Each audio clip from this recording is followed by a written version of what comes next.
Hello everyone, कैसे हैं आप लोग। Welcome to Mamta classes. आज हम लोग नया चैप्टर शुरू करेंगे और नया टॉपिक पढ़ेंगे। वो चैप्टर है बेसिक अकाउंटिंग टर्म्स। ये अकाउंट्स का एक तरह से छोटा मोटा डिक्शनरी है। ये वर्ड्स जब भी हम अकाउंट्स बनाते हैं यूज़ होता है। तो जब तक इन टर्म्स का मतलब हमको नहीं पता रहेगा, आगे हम कुछ भी बनाएंगे अकाउंटिंग में तो हमको समझ में नहीं आएगा। क्योंकि जब जब हम यूज़ करेंगे ये टर्म्स, आप सोचेंगे ये क्या होता है, ये क्या होता है, तो उसका मीनिंग तो पता होना चाहिए ना। तो धीरे धीरे करके हम लोग टर्म्स अकाउंटिंग यहाँ पे इस चैप्टर में पढ़ेंगे। तो सबसे पहला जो वर्ड है वो है बिजनेस ट्रांजैक्शन। यहाँ दो वर्ड्स हैं, पहला बिजनेस मतलब जो बिज़नेस आप करते हैं और दूसरा है ट्रांजैक्शन। तो सबसे पहले हम देखेंगे कि ट्रांजैक्शन का क्या मतलब है। इसका मतलब होता है exchange of goods and services for money. क्या एक्सचेंज कर रहे हैं? गुड्स, और दूसरा क्या एक्सचेंज कर रहे हैं? सर्विसेज। गुड्स का मतलब सामान, अकाउंटिंग टर्म में या कमर्शियल टर्म में गुड्स का मतलब होता है सामान। अगर हम किसी चीज़ का बिज़नेस कर रहे हैं और उस बिज़नेस पर्पस के लिए जो सामान हम खरीदे हैं इन ऑर्डर टू सेल, बेचने के उद्देश्य से जिस सामान को खरीदते हैं उसको गुड्स बोला जाता है। और अगर हम प्रोफेशनल हैं तो हम या किसी को सर्विस प्रोवाइड करते हैं तो हो गया एक्सचेंज ऑफ सर्विसेज। दोनों के बदले में हमको क्या मिलता है? मनी। तो इसलिए ट्रांजैक्शन का मतलब होता है exchange of goods and services for money. Hindi में इसको क्या बोलते हैं? हिंदी में सीधा सीधा इसको बोलते हैं लेन देन। हिंदी में इसको हम लेन देन बोलते हैं। एक चीज़ लिए और उसके बदले में कोई दूसरा चीज़ दी, इसी लेन देन को ट्रांजैक्शन बोला जाता है। अब बिज़नेस ट्रांजैक्शन क्या हो गया? बिज़नेस से रिलेटेड जो लेन देन हुआ उसको बिज़नेस ट्रांजैक्शन बोले। मेरी बात समझ में आ रही है? तो बिज़नेस ट्रांजैक्शन का सिंपल मीनिंग है वो इकोनॉमिक एक्टिविटी जिसकी वजह से मेरे बिज़नेस के फाइनेंशियल कंडीशन पे कोई इफ़ेक्ट पड़ता है। हमारी बिज़नेस की आर्थिक स्थिति जिसकी वजह से चेंज होती है उसको हम बिज़नेस ट्रांजैक्शन बोलते हैं। ये चेंज या तो हमारे संपत्ति पे होगा जिसको हम एसेट्स बोलते हैं, या हमारे लायबिलिटी पे होगा यानी कि रिस्पॉन्सिबिलिटी पे होगा, या हमारे कैपिटल पे होगा मतलब हमारे पूंजी पे होगा। किसी ना किसी चीज़ पे इसका इफ़ेक्ट ज़रूर पड़ेगा। अब बिज़नेस ट्रांजैक्शंस है तो यहाँ तो मनी इन्वॉल्व होना ही है, बिना मनी का तो कोई यहाँ पे काम होगा ही नहीं। ठीक है ना। तो पिछले चैप्टर में ही हमने पढ़ा था कि money is the life blood cell of business. तो ये हो गया आपका बिजनेस ट्रांजैक्शन। दूसरा टर्म है बाबू मेरे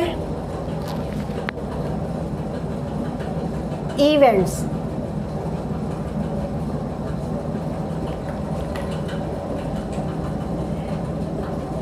The results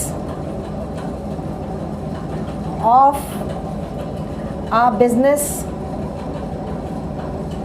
transaction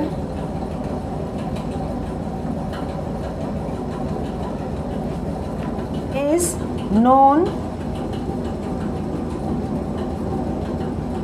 as event।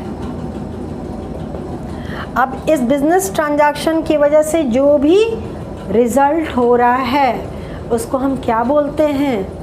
Event. Business किए यानी कि कुछ सामान बेचने का हम बिज़नेस कर रहे हैं तो वो सामान बेचने से पहले उसको ख़रीदना पड़ेगा। मान लीजिए आप 2 लाख का माल परचेज़ किए, ठीक है, उसमें भाड़ा वगैरह भी आपका लग गया 5,000, तो टोटल आपका कॉस्ट कितना आ गया उस सामान को ख़रीदने का? 2,05,000। 2,05,000 का सामान अगर आप 2.5 लाख में बेच रहे हैं तो आपको फ़ायदा हुआ ना, कितने का फ़ायदा हो गया? 45,000 का। तो this is the profit on sale और ये आपका रिज़ल्ट है for that sale, that business transaction, उसको हम बोलेंगे इवेंट। अगर सपोज़ कीजिए पूरा सामान नहीं बेचे, कुछ सामान बच गया, तो that is your closing stock, तो वो भी इवेंट हो गया। तो बिजनेस के रिजल्ट को हम इवेंट बोलते हैं। अंडरस्टूड? तीसरा टर्म आ रहा है account, and it is different than accounting. Accounting और अकाउंट दो अलग अलग वर्ड हैं, एक ही वर्ड नहीं है। अब अकाउंट किसको बोलते हैं? देखिए बिजनेस में बहुत सारा आइटम होता है, ठीक है। जैसे कैपिटल हो गया, मतलब पूंजी, बिल्डिंग है, सेल है, परचेज है, मशीनरी है, कैश है, बैंक है। तो सिमिलर नेचर के ट्रांजैक्शंस को, चाहे एडिशन हो चाहे सब्ट्रैक्शन हो, एक ही जगह रिकॉर्ड किया जाता है और उस जगह को क्या बोलते हैं हम? अकाउंट बोलते हैं। बैंक में अगर आपका अकाउंट ओपन है तो जानते होंगे कि बैंक में बहुत सारे कस्टमर्स होते हैं और हर कस्टमर से रिलेटेड सेपरेट अकाउंट मेंटेन होता है बैंक के पास।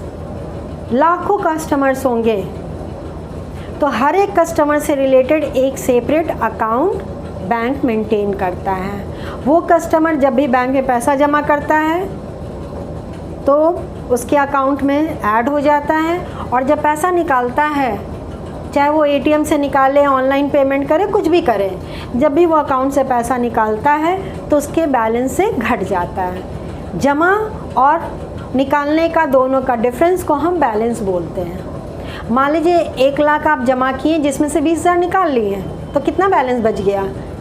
80,000।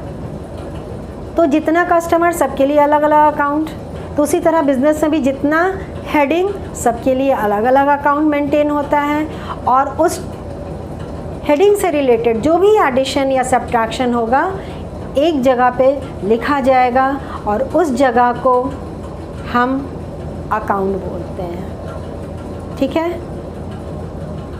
अब इसको आगे पढ़ेंगे कि कैसे मेंटेन होता है account. Is a place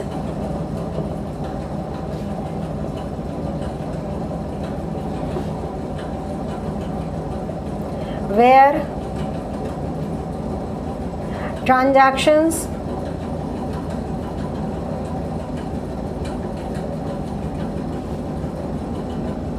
of the same nature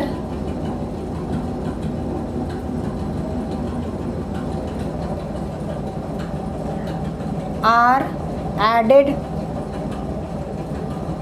or subtracted. Okay, next is capital.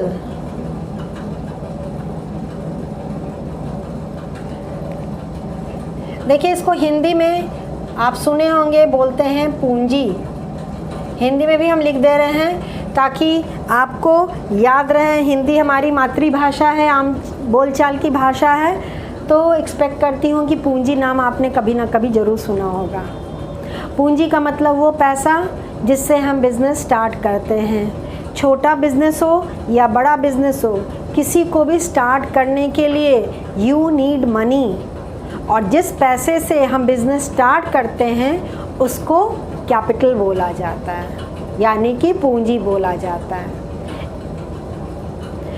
या बिज़नेस तो ऑलरेडी हम शुरू कर चुके हैं, लेकिन उसको और हम एक्सपैंड करना चाहते हैं और बढ़ाना चाहते हैं, तो उसके लिए भी हमको एडिशनल मनी की ज़रूरत होगी।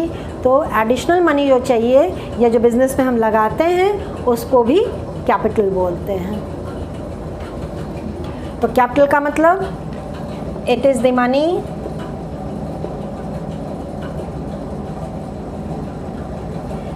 with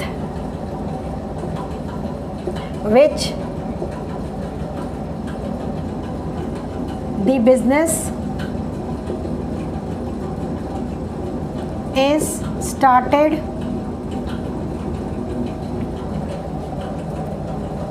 by the owner of the business। ये वो पैसा जिससे जो बिज़नेस का ओनर है बिज़नेस अपना शुरू करता है। ओनर को हम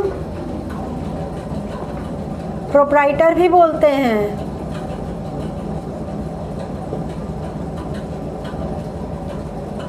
और इसी प्रोप्राइटर का पूंजी बिजनेस में इन्वेस्ट होता है। यही बंदा है जो अपना पैसा बिजनेस में इन्वेस्ट करता है। ठीक है ना। अब ये सिर्फ शुरू वाला ही पैसा नहीं, जो पैसा हम बिजनेस को एक्सपैंड करने के लिए भी लगाते हैं उसको भी कैपिटल बोलते हैं। It is also the money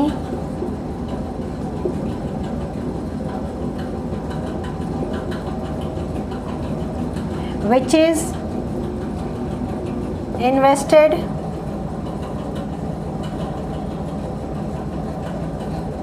by the owner for expansion of the business।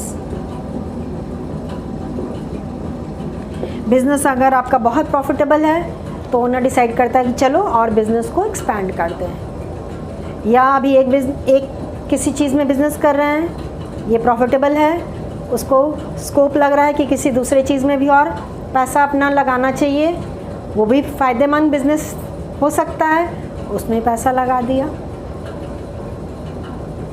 Expand करने के लिए पैसा अपना लगा दिया, तो that is known as capital. Without capital you can not expect to start your business. तो कैपिटल का एक इक्वेशन है बेटा मेरे, capital is always equal to assets minus liabilities.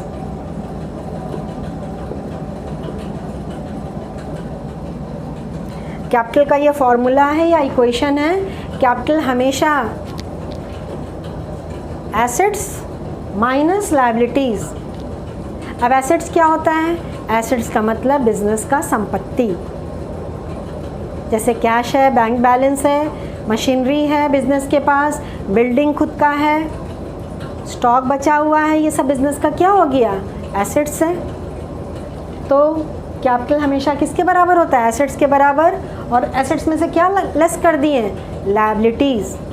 Liabilities का मतलब कोई दायित्व, यानी कि कोई कर्ज मेरे ऊपर है या कोई रिस्पॉन्सिबिलिटी है जिसका पेमेंट हमको करना है, उसको हम लायबिलिटीज़ बोलते हैं। तो बिज़नेस का दो तराजू होता है।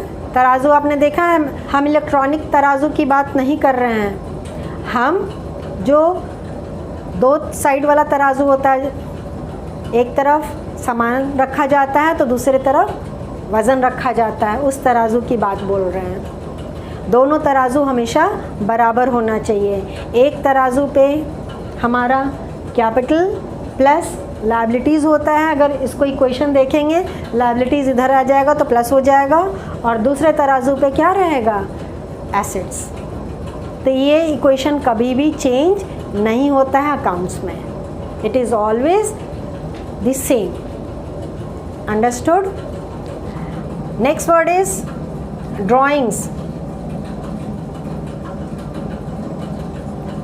अब ड्राइंग्स का मतलब पेंटिंग नहीं है यहाँ पे। बहुत बच्चे कंफ्यूज हो जाते हैं, बोलते हैं कि मैम ये पेंटिंग है। नहीं बेटा जी, ये पेंटिंग नहीं है। अकाउंट्स में ड्राइंग्स का मतलब है कि जो भी सामान या पैसा ओनर बिजनेस से निकाल लेता है फॉर पर्सनल यूज़, उसको ड्राइंग्स बोलते हैं। ठीक है ना। अगर मेरा सपोज़ कीजिए कि रेडीमेड गारमेंट्स का शॉप है और हमको कोई उसमें से सामान पसंद आ गया, हम उसको पर्सनल यूज़ के लिए बिज़नेस से निकाल लेते हैं, तो वो मेरे लिए क्या हो जाएगा? ड्राइंग्स हो जाएगा। या पापा का अगर दुकान है, पापा स्कूल का फ़ी देना है, चलिए पापा क्या किए, बिज़नेस के काउंटर से निकाल के आपको स्कूल का फ़ी दे दिए, ये तो पर्सनल नेचर का खर्च है ना बाबू मेरे, तो इट इज़ ड्राइंग्स। तो ड्राइंग्स का मतलब कैश और गुड्स, गुड्स का मतलब सामान होता है, withdrawn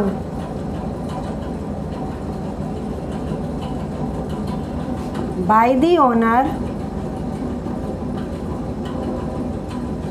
of the business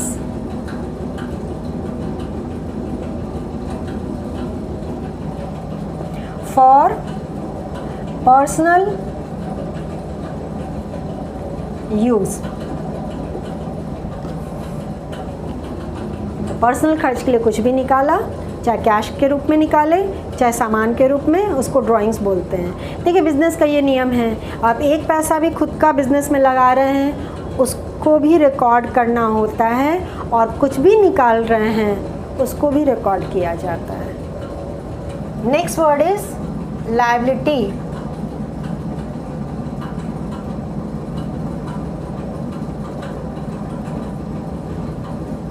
It is the responsibility to pay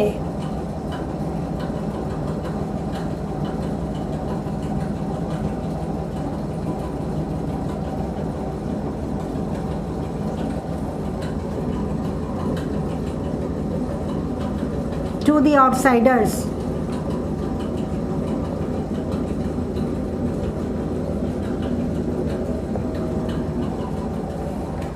liability का सीधा सिंपल मीनिंग है कोई भी जिम्मेदारी जिसको हमको पेमेंट करना है किसी बाहर वाले को, उसको लायबिलिटी बोलते हैं। सपोज़ कीजिए आप किसी से उधार सामान खरीद के लाएं, तो ये आपकी जिम्मेदारी हो गई ना कि उसको आप पेमेंट करिएगा, तो ये आपके लिए क्या हो जाएगा, इट इज़ योर लायबिलिटी। आपके यहाँ स्टाफ काम कर रहे हैं लेकिन आपने अभी तक सैलरी दिया नहीं, उनका सैलरी अभी बकाया है, तो ये बिज़नेस के लिए क्या हो गया, लायबिलिटी। अंडरस्टूड। अब कैपिटल का जो हमने इक्वेशन लिखा था उसके बेसिस पे लायबिलिटी का इक्वेशन क्या हो गया, liabilities is equal to assets minus capital. क्योंकि कैपिटल का हमने क्या लिखा था, कैपिटल का लिखा था assets minus liabilities, therefore liabilities is equal to assets minus capital. अगर दो फिगर दिया हुआ है तो तीसरा फिगर आसानी से हम निकाल सकते हैं, इज़न्ट इट। तो ये आपका लायबिलिटीज़ का इक्वेशन हो गया। ये आज आगे चैप्टर में इक्वेशन हम सॉल्व भी करेंगे, उस चैप्टर का नाम है अकाउंटिंग इक्वेशन। लायबिलिटीज़ को भी अलग अलग कैटेगरीज में डिवाइड किया गया है। अब हम लोग एक एक देखेंगे कि कौन कौन सा कैटेगरीज आता है। पहला है internal liabilities.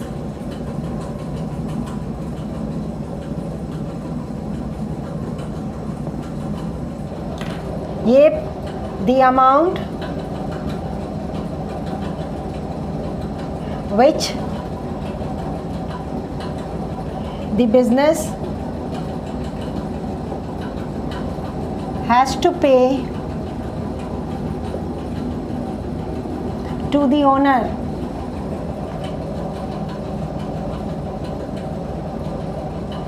or the proprietor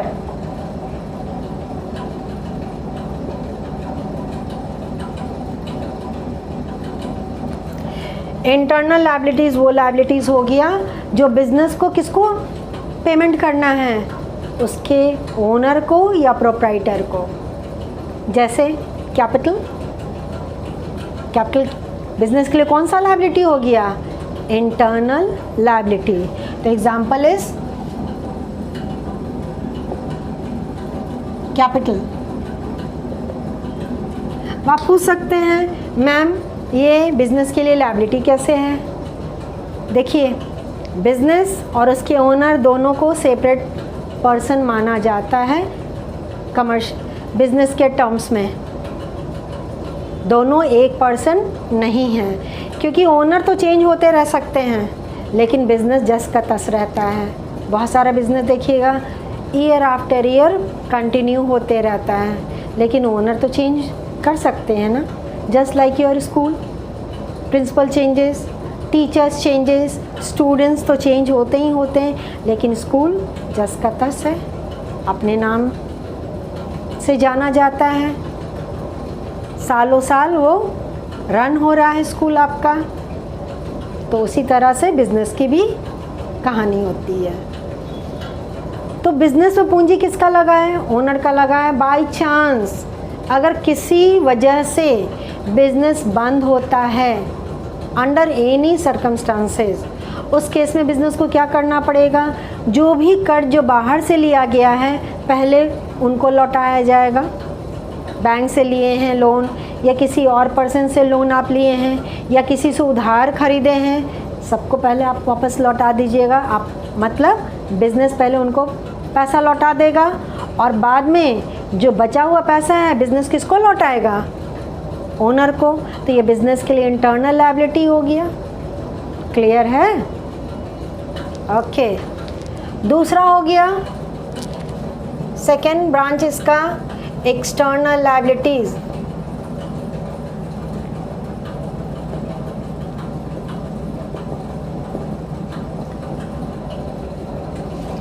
The amount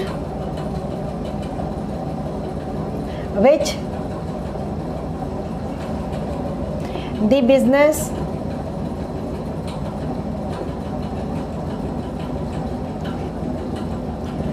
to pay to the outsiders or third parties. Example, bank loan,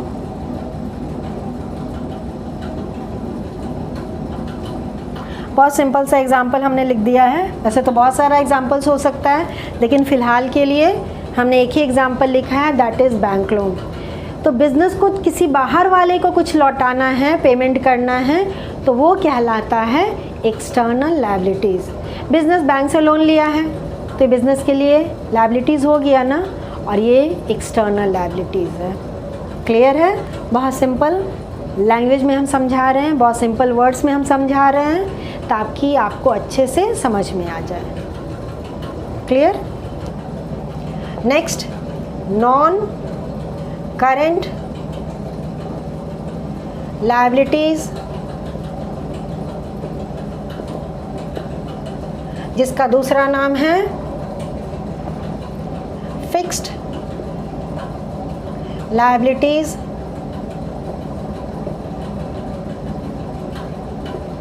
और लॉन्ग टर्म लायबिलिटीज़। किसी नाम से बुलाइए, मतलब सेम है। तो नॉन करंट लायबिलिटीज़ या फिक्स लायबिलिटीज़ या long term liabilities, the liabilities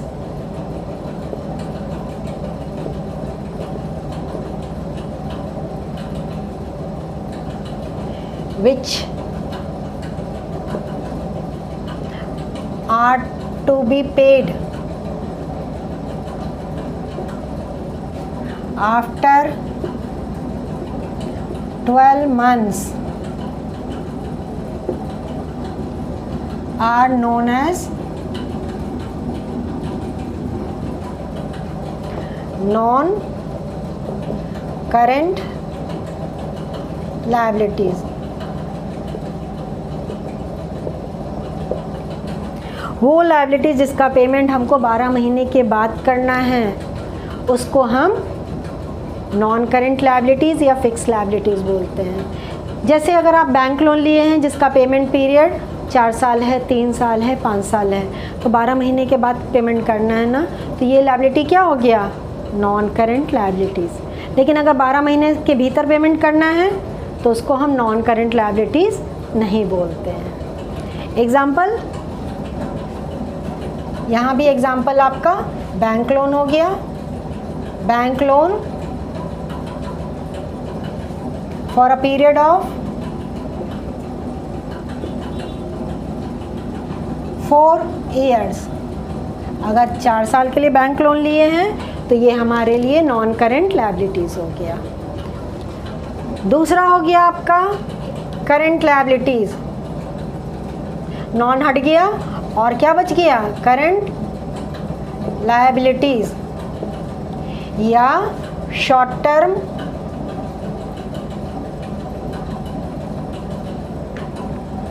liabilities. अब नाम ही बता रहा है कि इस लायबिलिटी का पेमेंट करना है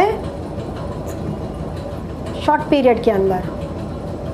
लायबिलिटी रिस्पॉन्सिबिलिटी है हमारी, अब पेमेंट तो हमको करना ही है।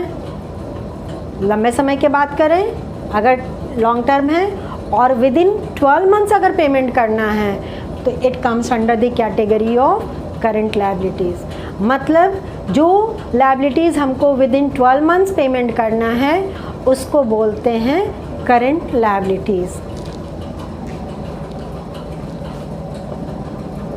द लायबिलिटीज़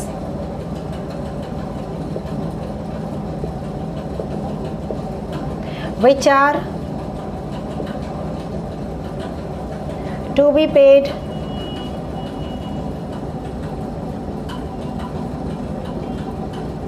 यहाँ बी छूट गया है,